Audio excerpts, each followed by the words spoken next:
देखिए, हमें पूर्ण विश्वास है कि आज बैलेट पेपर में सनातन धर्म की जीत होगी और भारतीय जनता पार्टी की पश्चिम बंगाल में पहली बार एक सरकार बनने जा रही है, वो भी पूर्ण बहुमत की बनने जा रही है।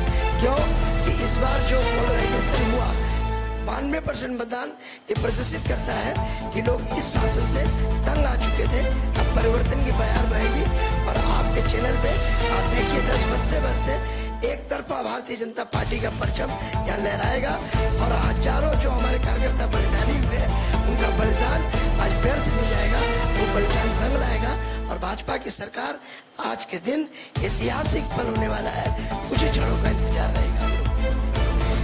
चंद्रशेखर बसोटिया, प्रदेश मीडिया सह प्रभारी पश्चिम बंगाल।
সাংবাদিকরা যাবে, ছবি সামনে আসছে, তাতে কি বুঝছেন বা কি বলবেন? দেখুন, আমার যেটা মনে হচ্ছে এখন যদিও একদম শুরুর দিকে দ্বিতীয় রাউন্ড হয়েছে, কোথাও হয়তো তৃতীয় রাউন্ড হয়েছে, আমাদের এখন মন্তব্য করা সঠিক হবে না, কিন্তু ট্রেন্ড দেখে বোঝা যাচ্ছে যে বিজেপির সরকার তৈরি হচ্ছে। দক্ষিণ দিনাজপুরেও আমরা 5টি সিটে এগিয়ে আছি। 6 নম্বর সিটে প্রাণসাগর, বাঁশুড়িয়া, অশোকগ্রাম এই দিকটা খোলা হয়েছে আগে। এখানে তৃণমূল যেখানে এক্সপেক্ট করেছিল 10,000 ভোটে ওরা লিড নেবে, ওরা 6,000 ভোটে মাত্র লিড পেয়েছে। এরপরে যখন আমরা হিন্দু অধ্যুষিত এই অঞ্চলগুলোতে আসবো, সেই অঞ্চলগুলোতে আমরা ওখানে লিড পাবো এবং আমাদের কুমারগঞ্জ বিধানসভা আমরা জিততে পারবো। বালুরঘাট শহরের যে ট্রেন্ড এখনো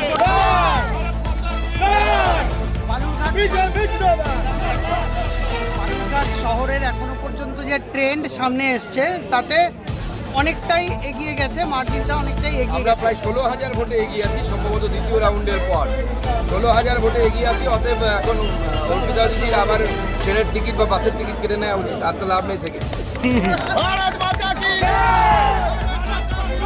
ট্রেন্ড কি মনে হচ্ছে দাদা?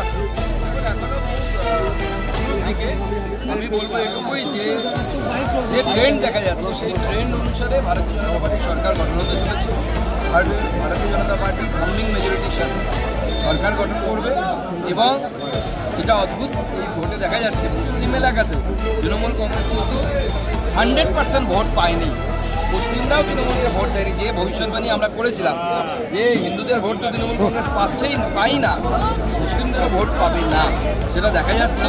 অনেক জায়গায় সিপিএম এগিয়ে গেছে, ডোমকলে সিপিএম এগিয়ে আছে। আমি হরিরামপুরে রেজাল্ট দেখে অবাক হয়ে গেলাম।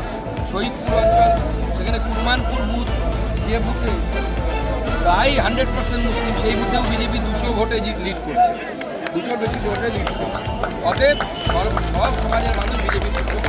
আজকে আমরা দেখলাম যে বালুরঘাট শহর যখন গণনা হচ্ছে ইতিমধ্যেই প্রায় 16,000 ভোটে এগিয়ে গেছেন বিদ্যুৎ কুমার রায়। কি বলবেন বালুরঘাটের এই ভিক্টরিকে?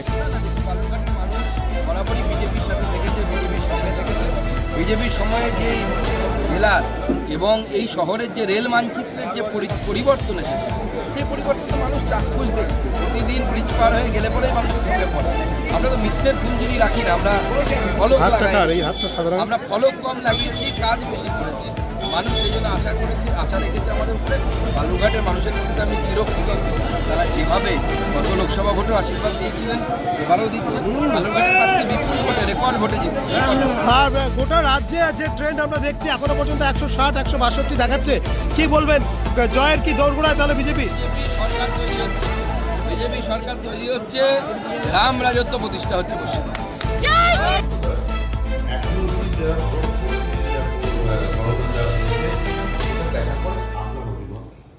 দেখুন, আমার মনে হয় এখনও শুরুর সময়, এখনও অনেকটা বাকি আছে। যদিও প্রথম থেকেই ভারতীয় জনতা পার্টি তাদের প্রার্থীরা অনেকটা এগিয়ে আছে। এবিপির বর্তমান যে ট্যালি আমি দেখতে পাচ্ছি আমার চোখের সামনে, 104 সিটে বিজেপি এগিয়ে আছে এবং 90-এর কাছাকাছি ভারতবর্ষের অন্যান্য যে সমস্ত রাষ্ট্রীয় চ্যানেল আছে বা ন্যাশনাল চ্যানেল আছে, সেখানেও আমরা দেখতে পাচ্ছি বিজেপি অনেকটা এগিয়ে গেছে। সরকার করার জন্য যে সিট প্রয়োজন ততখানি এগিয়ে গেছে। অর্থাৎ বিজেপির সরকার তৈরি হচ্ছে, এর বিষয়ে আমরা 100% আশাবাদী। তবে আমি এখনই কতগুলো সিট হবে, কী হবে, এই বিষয়ে এখনই মন্তব্য করা আমার মনে হয় সমীচীন নয়। একটু অপেক্ষা করুন, দুপুর হতে দিন, 12টা-1টার মধ্যে সমস্ত কিছু ক্লিয়ার হয়ে যাবে। আর 1 ঘন্টা পর আমরা মোটামুটি বলতে পারবো যে বিজেপি কত সিট নিয়ে সরকার করছে। কিন্তু এখন যে ট্রেন্ড চলছে, এই ট্রেন্ড স্পষ্ট করছে